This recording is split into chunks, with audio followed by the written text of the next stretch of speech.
Assalamualaikum warahmatullahi wabarakatuh. Innal hamdalillah nahmaduhu wa nasta'inuhu wa nastaghfiruh wa na'udzu billahi min syururi anfusina wa sayyiati a'malina. May yahdihillahu fahuwal muhtadi wa may yudlil falan tajida lahu nasira.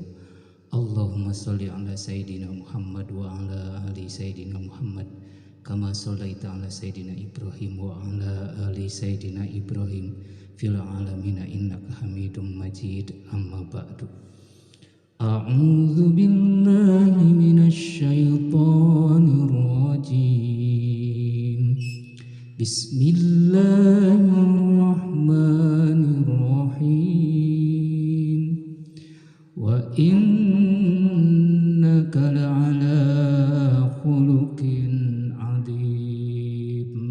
Shadaqallahul adzim wa shadaqa rasulul karim. Wallahu a'lam bimuradi. Puji dan syukur marilah kita sampaikan kepada Allah Subhanahu wa taala yang telah melimpahkan karunia, ridho serta nikmat pada kita semua pada siang hari ini. Mudah-mudahan kita selamanya diberikan hidayah dan taufik oleh Allah Subhanahu wa taala. Amin ya Allah ya rabbal alamin.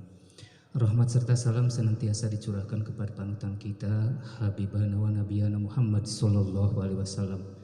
Tak lupa kepada sahabatnya, para tabi'in sampai kepada kita semuanya. Jamaah hadirin yang dimuliakan Allah Subhanahu wa taala serta pemirsa yang ada di negara kita yang kita cintai ini.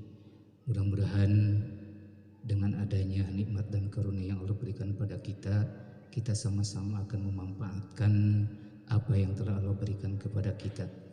Salah satu dari kehidupan kita baik di zaman masa silam dengan sekarang tidak terlepas dari apa yang disebut dengan akhlak. Akhlak adalah merupakan gambaran hati yang terungkap dalam lisan dan diamalkan dengan perbuatan sehari-hari, sehingga dalam kategori kita disebut dengan tabiat. Manusia memiliki tabiat yang berbeda-beda. Ada tabiatnya yang baik dan yang buruk. Karena itulah Allah Subhanahu wa taala ketika terjadi di permukaan bumi Jazirah Arab masa silam, terjadilah kemobrokan amal yang tidak baik atau yang disebut dengan akhlak buruk. Maka Allah mengutus seorang Nabi yang sangat dicintai, yang membawa kehidupan, pencerahan dalam kehidupan di alam Jazirah Arab tersebut. Ketika itu semuanya pada paham 6 abad silam di mana terjadi yang disebut dengan abad jahiliyah, abad kebodohan, di mana di sana terjadi adanya campur aduk antara ibadah mahdoh, ibadah ghair mahdoh, ruknul muamalah, ruknul munakahah, ruknul jinayah, sampai kepada tatanan kehidupan yang tidak bermolar. Karena itulah Allah mengutus nabinya Nabi Muhammad SAW yang terungkap di dalam surat Al-Qalam ayat keempat. A'udzubillahi minasyaitonirrajim. Bismillahirrahmanirrahim. Wa innaka la'ala khuluqin adim. Engkau Muhammad adalah makhluk yang memiliki budi pekerti yang baik. Nabi Muhammad adalah merupakan contoh suri tauladan bagi kita di dalam melaksanakan kehidupan berbangsa, berbahasa dan beragama, terutama beragama. Beliau dilahirkan oleh Allah Subhanahu wa taala tiada lain adalah untuk mengangkat harkat derajat manusia dari alam kegelapan, dari moral yang tidak Allah cintai, di mana pada waktu itu di Jazirah Arab terjadi perbedaan pemahaman antara kaum Aus dan kaum Khazraj. Terjadi perang terus-menerus dan terjadilah perbedaan paham, saling membunuh, sehingga tidak ada istilah kehidupan yang menenangkan dalam dirinya. Karena itulah ketika Nabi Muhammad SAW datang, disambutlah oleh mereka dengan kalimat Tala'al badru alaina fatabat minhul buduru misla husnik ma ra'aina qattu ya wajha sururi. Telah datang kepada kami rembulan yang akan menyelamatkan kehidupan, mengangkat harkat martabat manusia, terutama harkat martabat wanita, di mana pada saat itu di zaman jahiliyah yang namanya wanita adalah tidak ada artinya, bahkan lebih jelek daripada makhluk yang lain. Ketika Nabi Muhammad SAW, maka terangkatlah yang namanya wanita itu sebagai pribadi hamba Allah yang dicintai, yang mengangkat harkat martabat kehidupan manusia. Karena itulah wanita diangkat harkat martabatnya ketika Nabi Muhammad SAW diangkat menjadi nabi. Dan disitulah peran Nabi SAW untuk membenahi kehidupan di Jazirah Arab. Pertama adalah untuk menyelesaikan suku Quraisy itu sendiri yang terjadi peperangan antara satu kelompok dengan kelompok lain, bahkan di antara saudara dengan saudaranya saling membunuh. Sehingga itulah yang dikhawatirkan oleh baginda kita Nabi Muhammad SAW. Maka tiada lain dengan adanya Nabi untuk menyelesaikan kehidupan dari mulai tata krama antara sesama, sehingga terwujudlah kehidupan yang lebih sempurna. Hadirin yang berbahagia yang sangat dihormati, dan semoga kita selamanya dihormati oleh Allah Subhanahu wa Ta'ala. Dalam satu hadis disebutkan, khairun nas, manusia yang paling baik, mantola umruhu wahasuna amaluhu. Manusia yang baik adalah manusia yang memiliki usia panjang dan baik dalam kehidupannya, baik budi pekertinya, baik terhadap sesama, dan juga baik terhadap makhluk yang lainnya, sebagaimana dicontohkan oleh baginda kita Nabi Muhammad SAW ketika beliau masih kecil, digelari dalam kehidupan bermasyarakat di Jazirah Arab dinamai dengan Al-Amin, sosok pribadi manusia yang terpercaya dalam kata-kata, dalam kehidupannya, sehingga tiada sedikit pun yang diragukan. Hadirin yang dimuliakan Allah Subhanahu wa Ta'ala, maka itulah yang disebut dengan akhlak.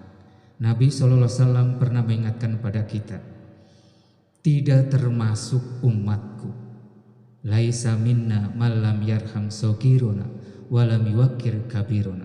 Bukan umatku manusia yang tidak pandai hormat kepada yang lebih tua dan mencintai terhadap orang yang kecil. Ini menunjukkan bahwa kita adalah harus memiliki peradaban yang sangat mulia, di mana ditanamkan oleh baginda kita Muhammad SAW, bagaimana kita menghormati orang tua kita, bagaimana kita menghormati guru kita, bagaimana kita menghormati orang-orang yang lebih tua daripada kita. Inilah yang harus kita contoh. Laqad kana lakum fi Rasulillahi uswatun hasanah, bahwa dalam diri Rasulullah SAW terdapat contoh yang lebih baik.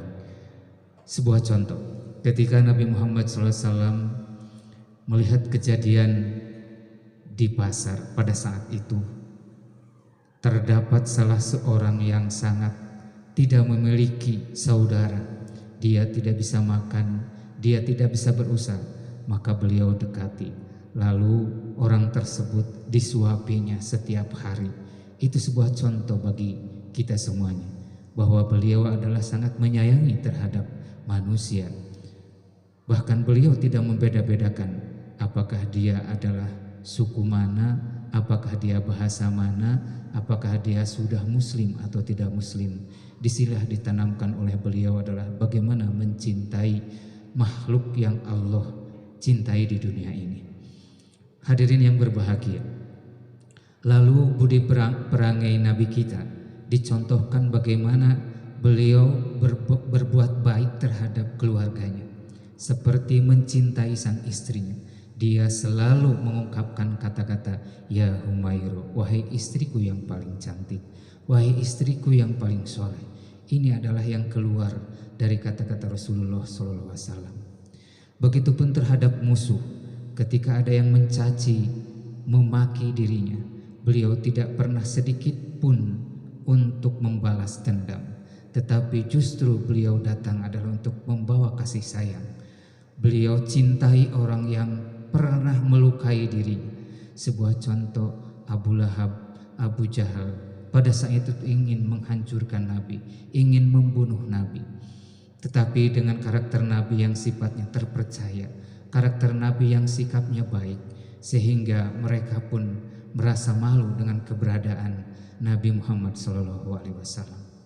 Hadirin, inilah yang harus kita contoh, bahwa beliau diutus oleh Allah Subhanahu wa Ta'ala ke dunia tiada lain adalah untuk mengangkat harkat martabat manusia dari yang hina menjadi baik, dari martabat yang dihina, dicaci, dimaki, menjadi hamba Allah yang terhormat.